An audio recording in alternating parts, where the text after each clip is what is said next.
Hello and welcome back to the UCLA Bruins Insider Podcast. I'm your host, Andrew Ferguson, writer for UCLA on SI.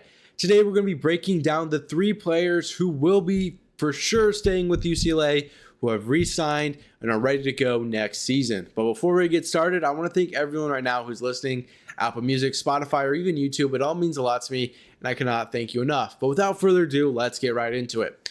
So today, April 1st, April Fool's Day, we got some news, and, obviously I had to double check. It is April Fool's Day, so I was making sure I was checking multiple sources, as you should. But I saw that Brandon Williams, Xavier Booker, and then Eric Freeney have all officially resigned. We talked about Freeney returning a little bit ago, but now it's kind of, the pen is on the paper. We have three for sure scholarship players returning for UCLA. Huge pickups for the Bruins.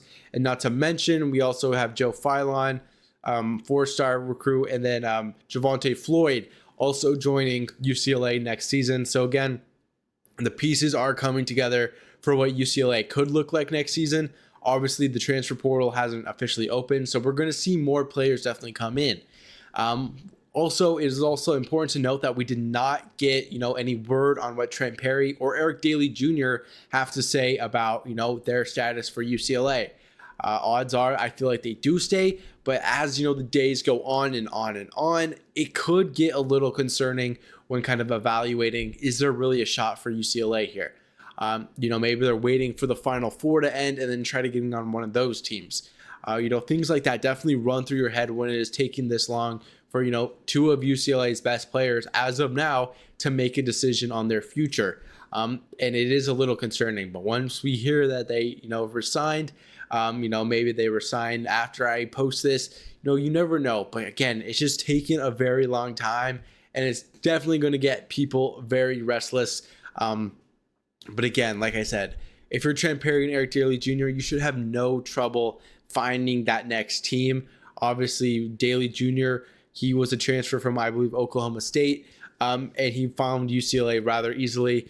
Trent Perry's kind of new to all this, so again, he's just weighing his options. Now that he fully understands his value as the team's, guard, right? You got to remember, he started on the bench, worked his way all the way up to be UCLA's third leading scorer and a full-time starter for UCLA. I mean, he was playing 40 minutes sometimes. I mean, he was UCLA, behind, Donovan Dent and Tyler Bilodeau.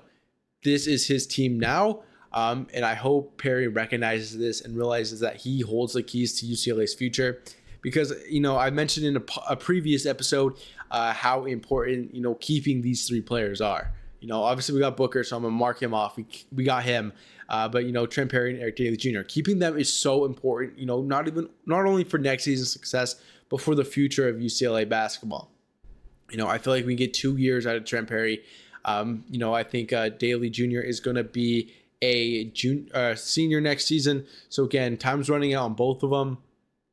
But what I'm trying to get at here is that if they stay, the longer they stay, the better UCLA's future will look, right? You want them here now, have a good transfer class, be exceptional next season, maybe touch the Sweet 16.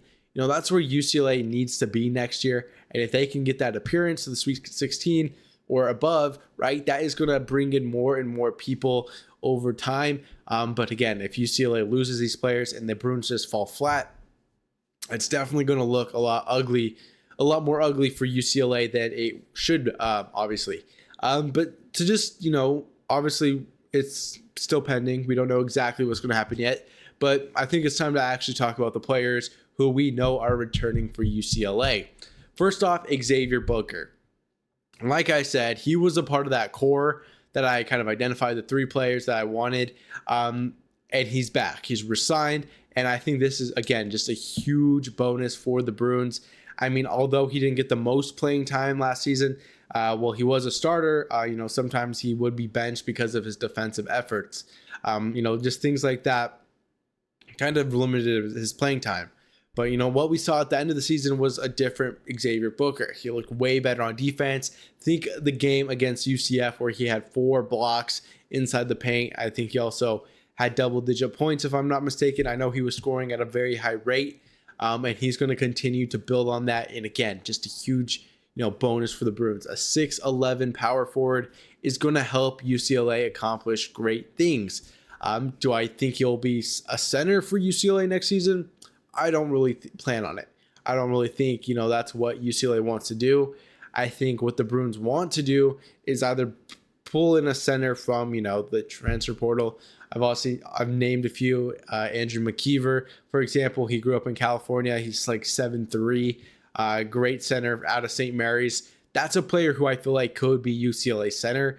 And then you have Xavier Booker at the power forward. That'll give him a little bit more autonomy on the court to kind of be that scorer. Because as we've seen throughout the season, Xavier Booker is better, behind the arc. Teams don't really suspect that he's going to go out there and shoot, 5 threes a game, 3 threes a game, whatever it is. But that's just Xavier Booker's game. He's shooting 42% from the 3-point line, I believe. So again, just an efficient shooter, catches teams off guard. But the only caveat to that is that there's not a steady flow of offensive rebounding or, even on the defense. I mean, obviously we've seen Booker out of position many times, and that's kind of what has contributed to his lack of playing time throughout the season. It hasn't really been consistent. But like I said, he definitely has a role that he wants to play, and it doesn't necessarily coincide with the role that UCLA wants him to play, to be that, center guy who is going to be getting 4 blocks a game, 10 rebounds. That is not Xavier Booker's game. But again, we know how good of a player he is outside of that. So again, I think if UCLA can find him a center, a big man to complement him, there's a good chance. Also, it's also important to remember we're getting Javonte Floyd. I believe he's a 3-star center. Doesn't necessarily have the height, but he is familiar to the position. Joe Philon, he's also a power forward, 4-star recruit. That's going to be a player who could, back up Brandon Williams, and I think that'll work very well. And the next player that I do want to talk about is Brandon Williams. Obviously, another big time get for UCLA. He is young. And he is a physical player. He had to play at the 5 position, even with, such a scary height disadvantage, right?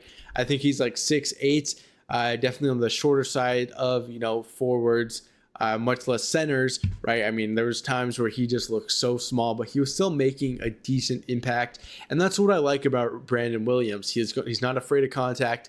He's going to help UCLA get to line more times than not, and he is able to capitalize well from underneath the basket.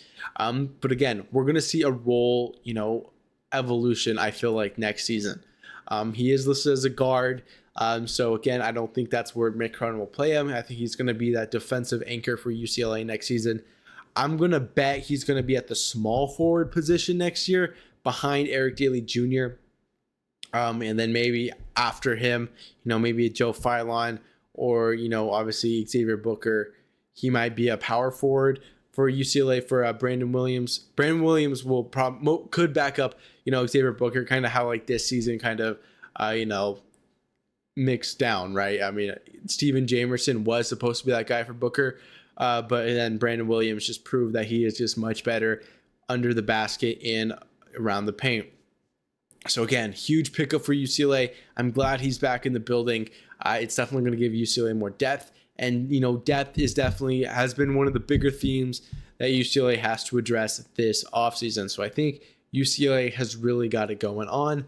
And I like how it looks. And I've already kind of talked about a little bit of Eric Freeney in past episodes, but just to kind of recap, I mean, he's a great player, but I don't see him starting next year for UCLA. I think he'll be a backup for either, Trent Perry or, whoever we bring in at the shooting guard position. I expect UCLA to hit the transfer portal decently hard because, like I said, UCLA's window is closing and closing by the day. And honestly, that's where I feel like Freeney will fit in the best.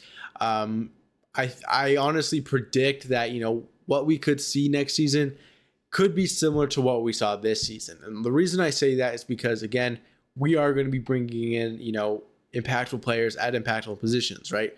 We're going to get a shooting guard. We're going to get hopefully a center, maybe even a small forward too. I mean, there's a lot of good names, Devin Royal, players like that who could make an impact for UCLA. But we saw how, that switch, playing that vanilla lineup, 2 guards, 3 forwards, or 2 forwards and a center.